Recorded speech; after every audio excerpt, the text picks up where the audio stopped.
pulang ke rumah untuk mengunjungi keluarga. Namun di tengah jalan, dia tertarik oleh seorang wanita tinggi langsing.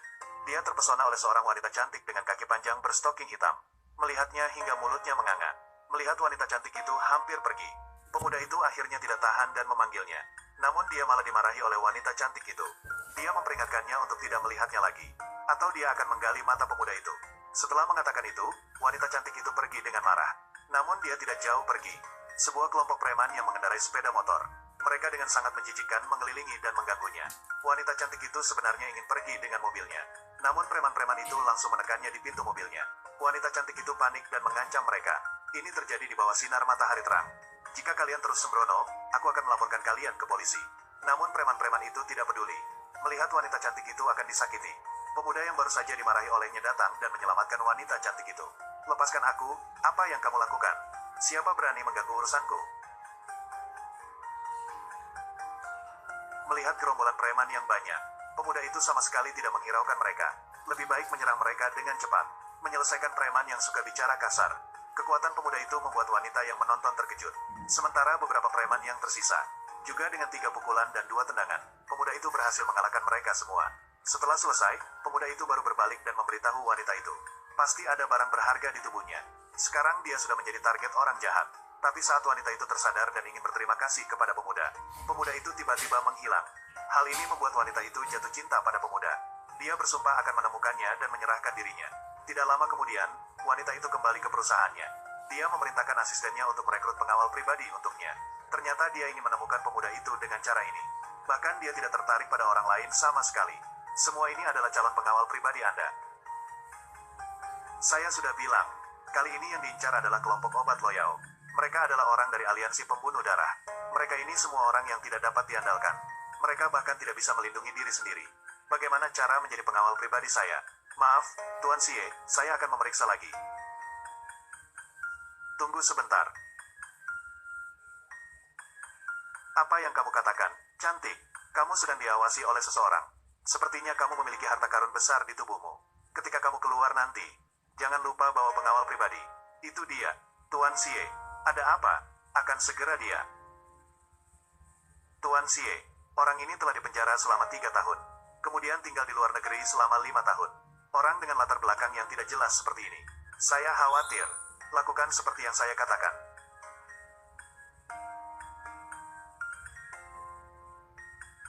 Tuan Sie sudah datang. Kamu adalah Sie Siro. Betapa kebetulan. Kita bertemu lagi begitu cepat. Ya, tapi, Tuan Sie, meskipun saya terlihat tampan sekarang, tapi kamu tidak perlu mencari saya dengan susah payah seperti ini. Saat ini saya tidak ingin bercanda denganmu. Saya ingin kamu menjadi pengawal pribadi saya.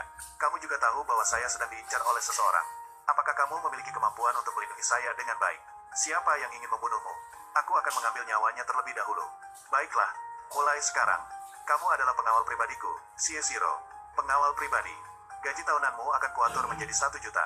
Aku akan mengatur pakaian, makanan, tempat tinggal, dan perjalananmu. Dan yang harus kamu lakukan adalah 24 jam melindungiku secara pribadi. Sie Zong. Kerjasama yang menyenangkan. Kerjasama yang menyenangkan. Sudah puas meraba? Belum. Tangan Sie Zong benar-benar lembut. Lepaskanlah.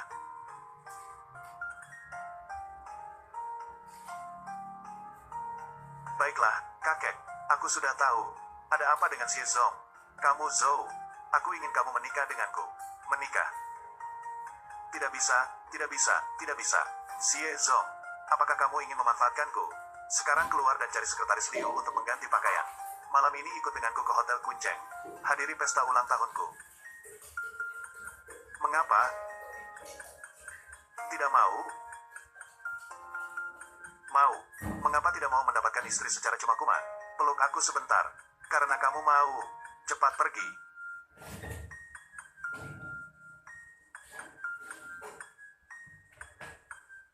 Aku berkata padamu, aku tidak tahu apa yang Sie Zong melihat pada dirimu yang tampak polos ini. Tapi ingatlah, kamu dan Sie Zong bukanlah orang yang hidup di dunia yang sama. Jadi begitulah, janganlah katak ingin makan daging angsa. Sepertinya, urusan saya dengan Tuan Sie tidak ada hubungannya dengan saya. Namun keluarga Kun Cheng adalah yang terbaik. Pemuda besar keluarga Siang An. Saya diutus oleh Tuan Leng. Dibandingkan denganmu dan dia, itu seperti langit dan bumi. Satu di bawah tanah. Benarkah? Siapa yang di langit, siapa yang di bumi? Tidak bisa dikatakan dengan pasti. Bagaimana dengan orang yang umumnya mengucapkan kata-kata besar? Hanya akan mati lebih cepat.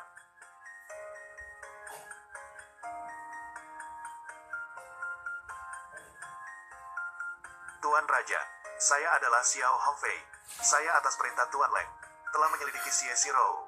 Saya ingin bertemu dengan Anda. Tuan Raja, ada apa? Di tangan Nona Xie, data pengembangan obat. Itu adalah hadiah dari ibu Anda. Apakah kamu yakin? Saya ragu. Obat baru dari kelompok Loyal begitu berhasil dikembangkan. Mungkin ibu Anda akan muncul. Saat ini, keluarga Xie, keuangan sedang ketat. Terima kasih Tuan. Ingin menikahkan Xie Xirou dengan keluarga Siang. Untuk mendapatkan investasi dari keluarga Siang, kamu pergi bantu saya siapkan beberapa hadiah yang layak. Saya ingin memberikan hadiah kepada istri saya, Xie Xirou. Sebuah hadiah besar. Selain itu, urusan investasi keluarga Xie, kamu sudah capek pergi bolak-balik. Baik.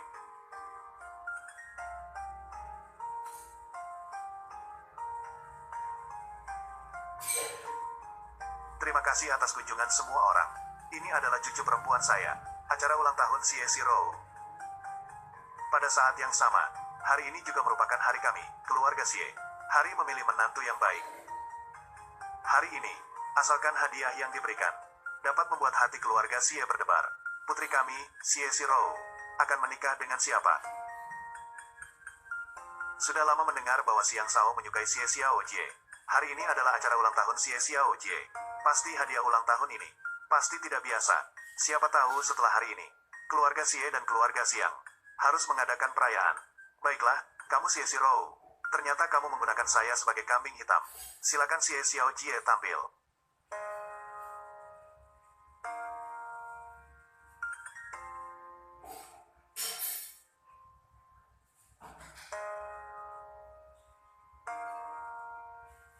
Xie Xiao Jie, ini adalah yang saya buat khusus untukmu. Gelang batu giok. Di situ juga terukir namamu. Sebagai hadiah ulang tahunmu. Semoga kamu suka. Hadiah senilai puluhan ribu yuan. Masih berani memamerkannya. Nona Xie, ini adalah tas edisi terbatas yang sengaja dibuat khusus. Ini diperoleh oleh teman saya di luar negeri. Orang normal, belum bisa dibeli. Pergi. Xirou, ini khusus saya pesan dari luar negeri. Desainer tingkat atas.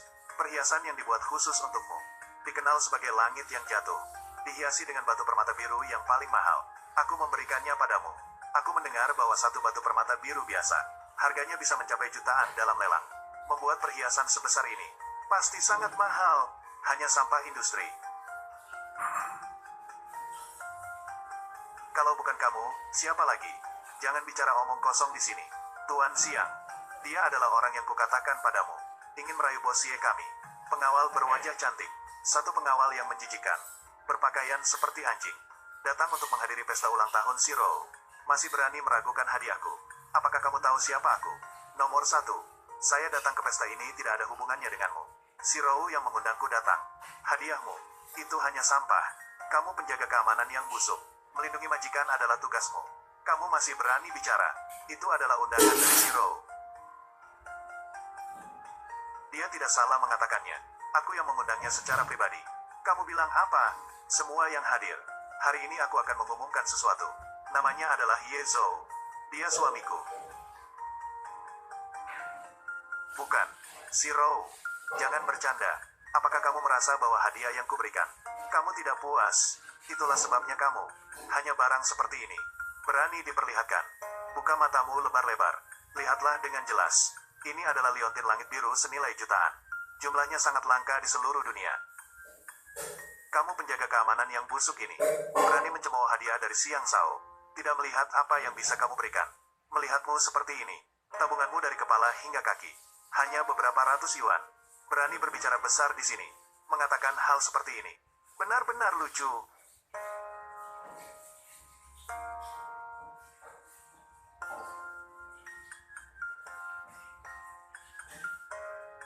Inilah yang bernilai jutaan bagi dirimu. Liontin langit biru. Xirou, dengarkan penjelasanku. Maaf. Dilarang masuk. Cukup.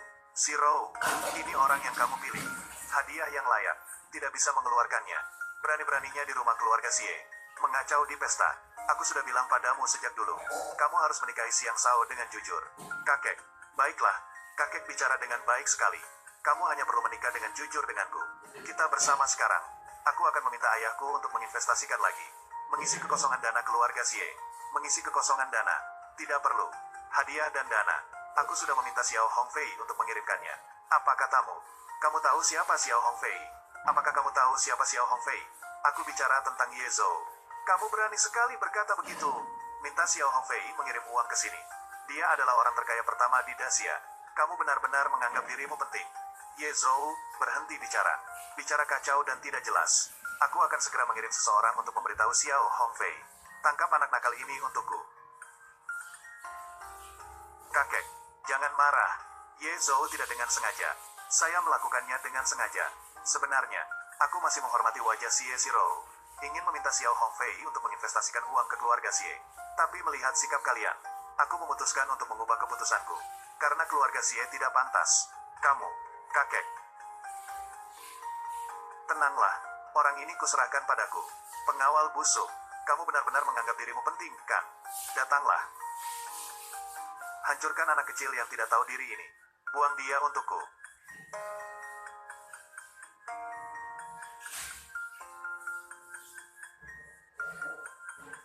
Hari ini siapa yang menghancurkan anak kecil ini? Aku akan memberi hadiah besar.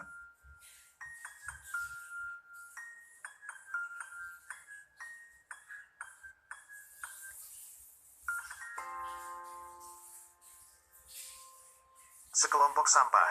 Aku memberi uang untuk kalian makan apa?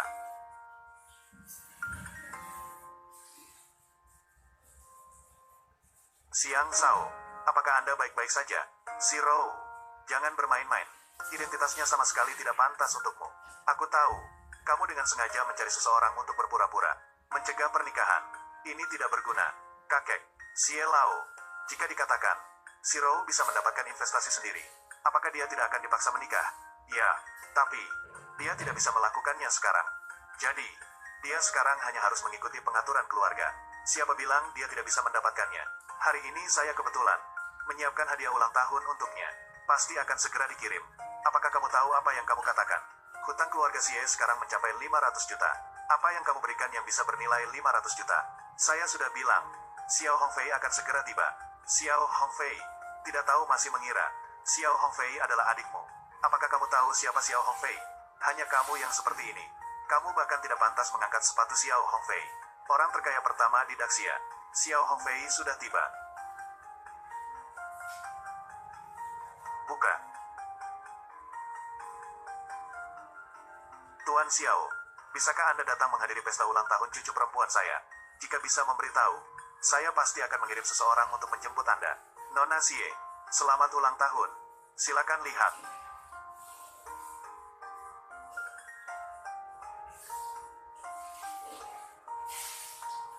Kontrak investasi 500 juta ini.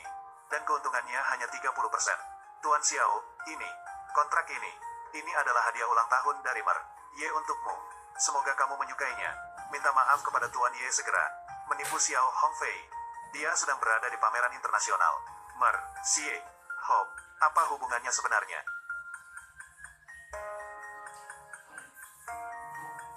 Kamu sama seperti tuan rumah keluarga Xiao itu. To deceive Mer Xiao Hongfei. Deceiving Xiao Hongfei. Maaf. Bagaimana mungkin saya bisa terhubung dengan Anda? Tidak mungkin. Beraninya kamu memarahi Tuan Ye? Tentu saja. Mer Xiao, ayah saya adalah Xiang Sihai. Maaf, saya juga mengobrol dengan Anda. Apakah Anda lupa?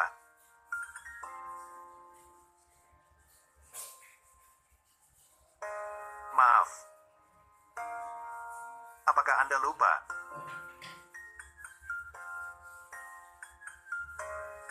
Saya masih berbicara dengan Anda. Maaf kepada siapa? Mer Xie, karena masalah uang sudah teratasi. Apakah si Rou tidak perlu menikah dengan Xiangan lagi? Tidak mungkin. Bagaimana mungkin bisa memiliki hubungan dengan Anda? Hadiah sudah dikirim. Jika tidak ada yang penting. Jadi saya akan pergi dulu. Tentu saja suami Anda, Ye Zhou, harap tidak mengganggu pesta ulang tahun Anda.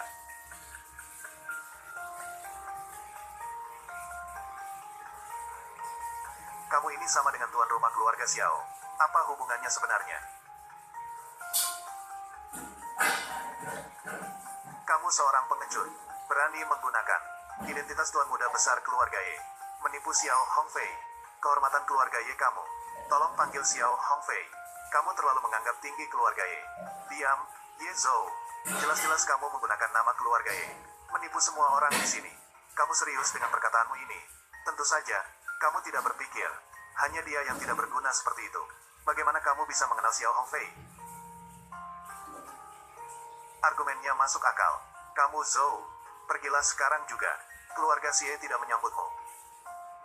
Kamu percaya padaku, aku percaya padamu. Zhou, kamu gila? Kamu juga percaya pada orang seperti ini? Aku percaya padanya. Dia tidak akan menyakiti aku. Nona Xie, kamu tidak takut padanya. Dia berencana jahat padamu. Aku percaya padanya. Zhou, kamu terlibat dengan orang yang tidak berguna dari keluarga ini. Kamu ingin menghancurkan reputasi keluarga Xie kami. Semuanya akan hancur. Pergi dari sini. Keluarga Xie kami tidak menyambutmu. Bagaimana? Kamu berubah pikiran begitu saja? Kamu tidak peduli dengan wajahmu lagi. Kapan aku berubah pikiran? Taruhan saya dengan Zhou. Jika dia bisa mendapatkan pembayaran proyek, saya tidak akan memaksa dia menikah dengan keluarga Xiang. Juga tidak menjanjikanmu menjadi pacar Zhou. Hahaha, Nona Xie, pandanganmu tidak bagus. Di kota Kun ada begitu banyak pemuda berbakat, tapi malah memilih orang seperti ini. Apa hubungannya denganmu? Zhou, kamu tidak menyukai Xiang An, kan? Aku bisa memperkenalkanmu lagi. Kamu harus menjauhkan diri dari orang ini. Kakek sudah bilang, aku hanya akan menikah dengan Ye Zhou. Kamu ingin. Kamu benar-benar membuatku kesal. Kakek Xie terlihat sehat dan segar, tapi tidak sampai membuatnya kesal. Aku tidak akan terlibat dalam perdebatan ini denganmu. Jika kamu benar-benar berbakat. Bagaimana jika kita bertaruh? Bertaruh apa? Sangat mudah. Dalam waktu 3 hari, selesaikan 2 hal. Bagian ke, pergi ke grup Goldman Sachs untuk menagih hutang. Proyek di Yulong Yuan. Goldman Sachs berhutang pada keluarga Xie. 1 miliar. Kakek, di balik Goldman Sachs. Tapi di baliknya ada aliansi Zhenwu. Kamu suruh dia pergi. Bukankah dia yakin bisa melindungimu? Jika bahkan aliansi Zhenwu takut, masih percaya dia punya kemampuan ini. Minta utang. Saya ahli dalam hal ini. Katakanlah, apa hal kedua? Baiklah, memiliki harga diri. Kedua, bagi Anda, maka itu sangat mudah. Keluarga Zhao, yang merupakan kepala dari 4 keluarga besar. Meanwhile sementara itu, merencanakan sebuah proyek pariwisata Gunung Batu Hijau senilai miliaran. Jika Anda bisa mengambil proyek ini, berikan kepada keluarga Xie untuk bertanggung jawab. Aku akan mengizinkanmu menjadi menantu kami di keluarga Xie. Kakek, proyek ini sudah ditentukan untuk keluarga Ye. Anda biarkan dia menyelesaikan 2 hal ini.